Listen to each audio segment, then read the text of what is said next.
नमस्कार, आप देख रहे हैं न्यूज 4.0 और मैं हूं आपके साथ अंजनी कुमार सिंह। असम विधानसभा चुनाव में बीजेपी की बड़ी जीत के बाद आज हिमंता बिस्वा शर्मा ने दूसरी बार राज्य के मुख्यमंत्री के तौर पर शपथ ली और साथ ही वो असम में लगातार 2 कार्यकाल तक मुख्यमंत्री बनने वाले पहले गैर कांग्रेसी नेता बन चुके हैं। गुवाहाटी में आयोजित भव्य शपथ समारोह में राज्यपाल लक्ष्मण प्रसाद आचार्य ने उनको शपथ दिलाई।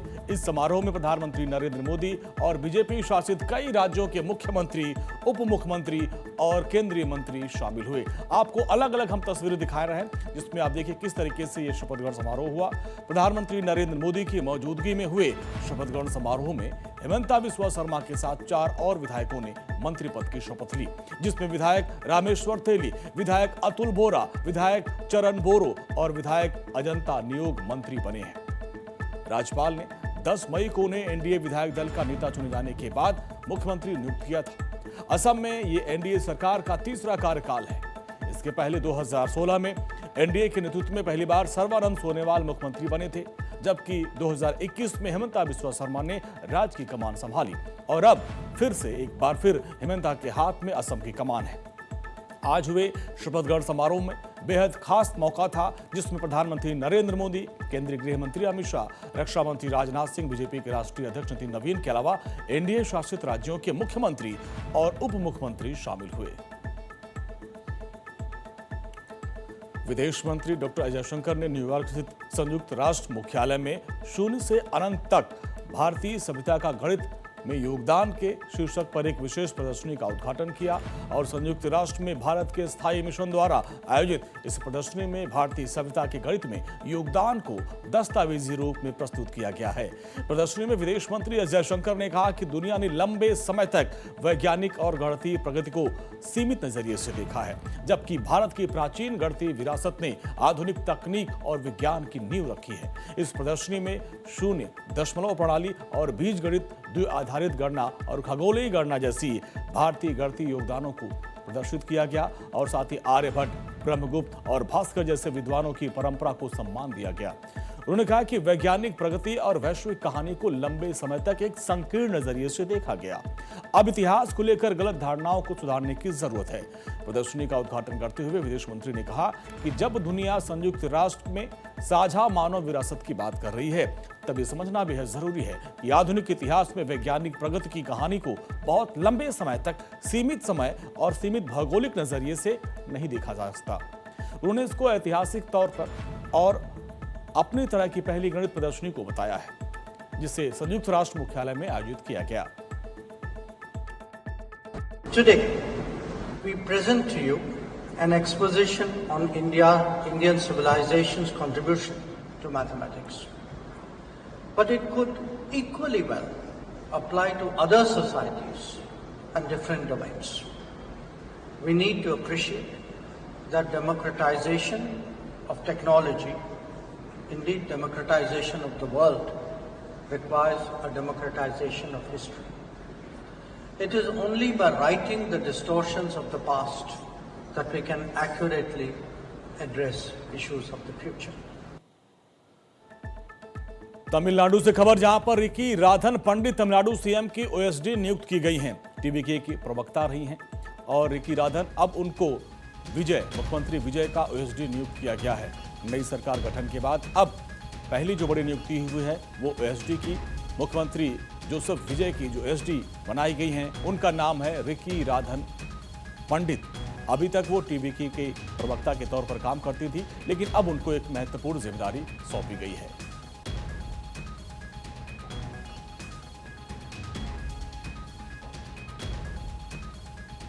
अभिनेता से नेता बने विजय ने मुख्यमंत्री पद की शपथ ली। अब उनकी ओएसडी बनी है रिकी राधन पंडित।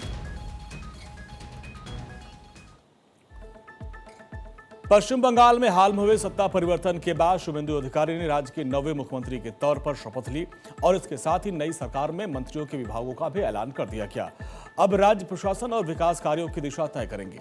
कैबिनेट में शामिल हुए दिलीप घोष को पंचायती मामलों, ग्रामीण विकास और पशुधन विकास की जिम्मेदारी सौंपी गई है, जिसके बाद आज दिलीप घोष ने कृषि विपणन विभाग के मंत्री के तौर पर कार्यभार संभाल लिया है। इसके साथ ही उन्हें ग्रामीण विकास या पंचायती राज का अतिरिक्त कार्यभार भी सौंपा गया है। पंचायत विभाग मेरे हाथ में है, सबसे बड़ा डिपार्टमेंट पंचायत। गांव की विकास के लिए जरूरी, माननीय प्रधानमंत्री जी का जितना भी गरीब कल्याण योजनाएं हैं, प्रोजेक्ट्स है, आवास योजना से लेकर के जी राम जी, सब उसके अंदर आता है। बहुत बड़ा काम है। तो आके माननीय सेक्रेटरी से मैंने बात किया, हमारे सारे ऑफिसर भी थे, उनसे प्राथमिक बातचीत हुई है, क्या है काम, प्रॉब्लम क्या है, क्या होना चाहिए। तो फिर कल फिर एक बार बैठेंगे हम लोग। फर्स्ट टाइम मैं आज ऑफिस में आया, तो इसका ऊपर बहुत कुछ निर्भर करता है, सरकार का परफॉर्मेंस पे बहुत कुछ निर्भर करता है। माननीय शिवराज जी आए थे यहाँ, उनसे भी बात हुई थी, माननीय सीएम ने बात की थी। तो प्राथमिक बात है, तो जो फंड की बात है, नरेगा का जो जीराम जी है, सेल्फ हेल्प ग्रुप से लेकर के और आवास योजना, सड़क योजना, सारी बातें हुई है। उसके लिए फंड भी एलोकेट हो जाएगा। नई सरकार के गठन के बाद तमिलनाडु की राजनीति में बड़ा उलटफेर देखने को मिला। एआईएडीएमके के भीतर खाने चल रही कलह खुलकर सामने आई। एआईएडीएमके अब दो गुटों में बंट गई है। एआईएडीएमके के नेता सीवी सुनगुमम ने 13 मई को होने वाले फ्लोर टेस्ट से पहले ही मुख्यमंत्री विजय थलापति की टीवीके को समर्थन देने का ऐलान कर दिया है। ऑल इंडिया अन्ना द्रविड़ मुनेत्र कशगम के विधायक वेलुमणि और षणमुगम ने अब विजय को अपना समर्थन देने की घोषणा कर दी है। अब इसमें गुटबाजी साफ नजर आ रही है। तमिलनाडु सरकार को समर्थन देने के लिए मुख्यमंत्री विजय से मुलाकात करेंगे और इसके अलावा पार्टी प्रमुख पनालीस्वामी सरकार बनाने के लिए द्रमुड़ कशगम यानी डीएमके के साथ गठबंधन करना चाहते थे। और इन सब के बीच अन्ना द्रमुक के विधायक वेलुमणि ने फौरन पार्टी की महापरिषद की एक बैठक बुलाने की मांग की है। एआईएडीएमके नेता सीवी सनमुगम ने समर्थन का ऐलान किया और कहा कि हम जनता के जनादेश को स्वीकार करते हैं, लोगों का जनादेश टीवीके के लिए नहीं है और ये विजय को मुख्यमंत्री बनाने के लिए है। हम मुख्यमंत्री विजय को बधाई देते हैं और मुख्यमंत्री के नेतृत्व वाली टीवीके सरकार को अपना समर्थन देते हैं। उन्होंने कहा कि हमने डीएमके के विरोध में इस पार्टी की स्थापना की थी। 53 वर्षों से हमारी रणनीति डीएमके के खिलाफ रही है और इस इतिहास को देखते हुए डीएमके के समर्थन से एआईएडीएमके सरकार बनाने का प्रस्ताव रखा गया था। हालांकि हमारे ज्यादातर सदस्यों ने इसको अस्वीकार कर लिया और इसका विरोध किया। अगर हम डीएमके के साथ गठबंधन करते हैं तो एआईएडीएमके का अस्तित्व ही खत्म हो जाएगा। आपको बता दें कि टीवीके विधानसभा चुनाव में 108 सीटों के साथ सबसे बड़ी पार्टी बनकर उभरी, लेकिन बहुमत के आंकड़े से वो 10 सीट कम हो गई। विजय ने विधानसभा सीटों से जीत की, दो जगह से वो जीते थे। एक सीट उनको खाली पड़नी होगी, जिसमें अब उनकी संख्या घटकर 107 हो जाएगी। टीवीके के सहयोगी दलों में कांग्रेस 5 उनके विधायक हैं। इसके अलावा सीपीआईएम, वीसीके और आईयूएमएल के 2 विधायक शामिल हैं। इन सबको अगर जोड़ दिया जाए तो विधानसभा में गठबंधन की कुल संख्या 120 पहुंच जाएगी। अगर विपक्ष की बात करें तो डीएमके के 59 विधायक हैं। एआईएडीएमके के 47 सीटों पर जीत है। इसके अलावा बीजेपी की एक भी सीट पर जीत नहीं है, एक सीट जीत पाई है, इसमें खबर है। अब इनको जोड़ लिया जाए तब भी वो सत्ता तक नहीं पहुंच पाते हैं और इसलिए एआईएडीएमके में गुटबाजी है। पंजाब में भ्रष्टाचार के खिलाफ बड़ी कार्रवाई करते हुए सीबीआई ने मोहाली में पंजाब विजिलेंस ब्यूरो के दफ्तर पर रेड की है और ये कार्रवाई विजिलेंस ब्यूरो से जुड़े एक रिश्वतखोर रैकेट के खुलासे के बाद की गई है। मामले में करीब 20 लाख रुपए की रिश्वत मांगने के आरोप सामने आए हैं। अब सूत्रों के मुताबिक ये पूरा मामला 5 स्टार होटल से जुड़े एक विवाद में राहत दिलाने और समझौता कराने के नाम पे कथित तौर पर रिश्वत मांगने से जुड़ा हुआ है।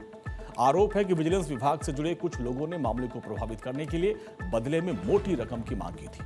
शिकायत और शुरुआती जानकारी मिलने के बाद सीबीआई ने मामले की गुप्त तरीके से निगरानी शुरू कर दी और ट्रैप ऑपरेशन को अंजाम दिया और जिसके तहत पंजाब विजिलेंस ब्यूरो के दफ्तर पर सीबीआई ने छापेमारी की। सीबीआई की टीम ने जाल बिछाया, आरोपियों तक पहुंची और फिर कार्रवाई के दौरान लगभग 13 लाख रुपए नकद भी बरामद किए। सीबीआई ने मौके से एक बिचौलिए को भी गिरफ्तार किया। रिश्वत की रकम के लेन देन में अहम कड़ी है ये बिचौलिया। एक रीडर की तलाश के लिए छापेमारी और पूछताछ जारी हुई।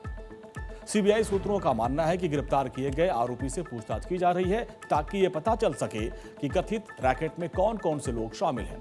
एजेंसी इस बात की भी जांच कर रही है कि रिश्वत की रकम किस स्तर तक पहुंचनी थी और इसमें कौन कौन से विभाग के अधिकारी शामिल थे।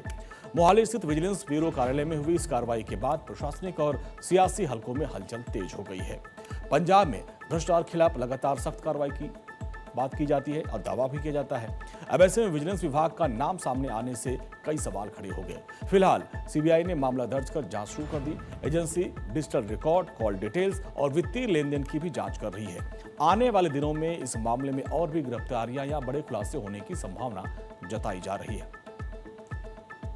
अंबाला के ओपीएस विद्या मंदिर में बनाए गए स्ट्रांग रूम के बाहर सीसीटीवी डिस्प्ले न होने को लेकर मंगलवार देर रात तक कांग्रेस के प्रत्याशी, विपक्षी दलों और आजाद उम्मीदवारों ने जमकर हंगामा किया।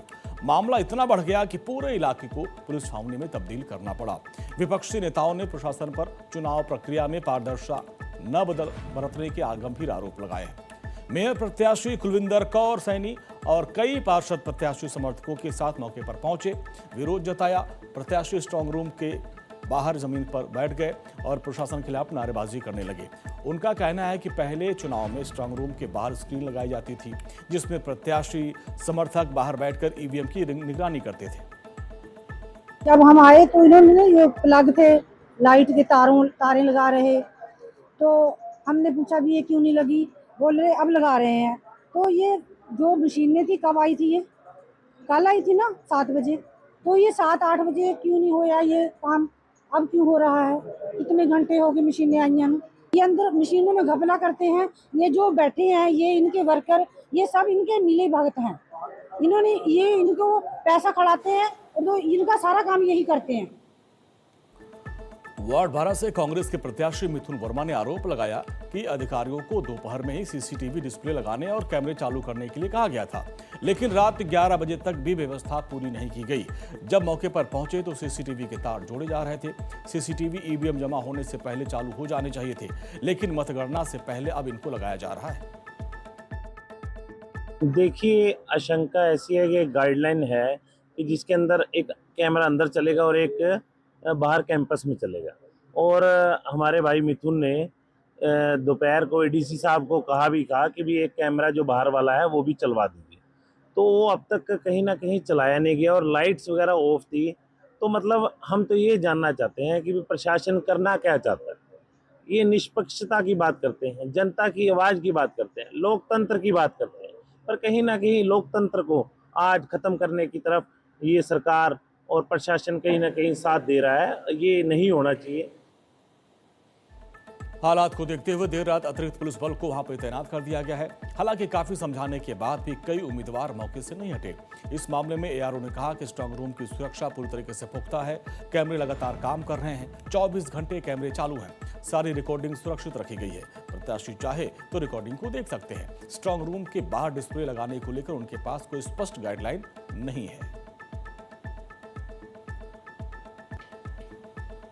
मई का आधा महीना बीत चुका है, लेकिन देश के ज्यादातर हिस्सों में गर्मी लगातार लोगों को परेशान कर रही है। तेज धूप, बढ़ते तापमान के बीच अब लोगों को बारिश का इंतजार है और इन सब की भारतीय मौसम विभाग ने राहत की खबर दी है।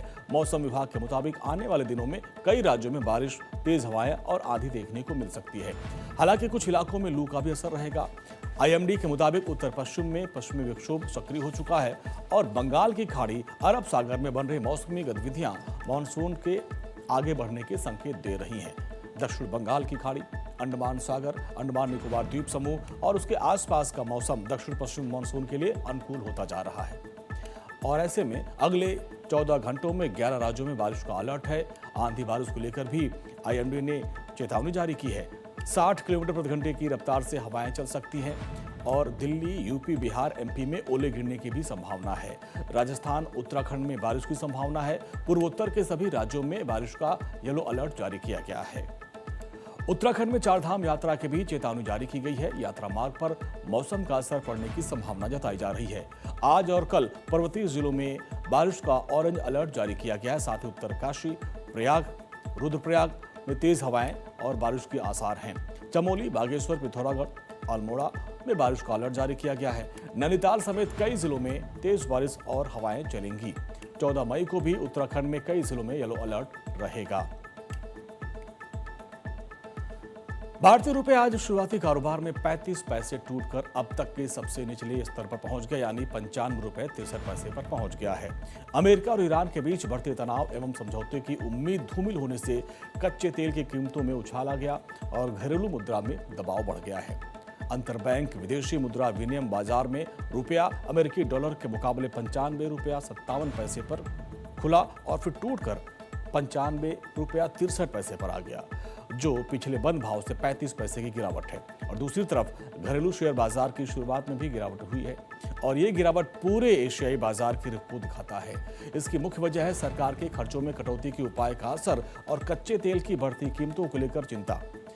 BSE सेंसेक्स 377.52 अंक या फिर 0.50% के साथ गिरावट के साथ साथ 75,637.76 अंकों पर खुला है, जबकि NSE निफ्टी की बात करें तो 50 में 93.25 अंकों या फिर 0.39% की गिरावट के साथ दर्ज किया गया है और 23,722.60 अंकों पर खुला है।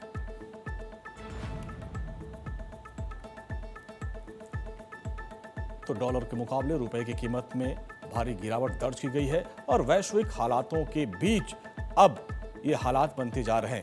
$1 की कीमत 95 रुपए 63 पैसे हो गई है और जिस तरीके से लगातार क्रूड ऑयल के दाम बढ़ते जा रहे हैं और ईरान अमेरिका के युद्ध के चलते लगातार जो कच्चे तेल की खपत बढ़ती जा रही है।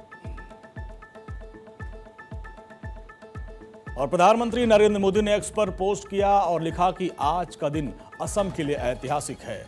लगातार तीसरी बार एनडीए सरकार ने सत्ता संभाली है। असम के नए सीएम को बधाई देता हूं। हिमंता बिस्वा शर्मा को पदभार ग्रहण करने पर बधाई। हिमंता बिस्वा शर्मा एक कुशल प्रशासक हैं और मैं उनको बधाई देता हूं। असम में हिमंता बिस्वा शर्मा ने मुख्यमंत्री पद की शपथ ली और प्रधानमंत्री मोदी ने बधाई दी।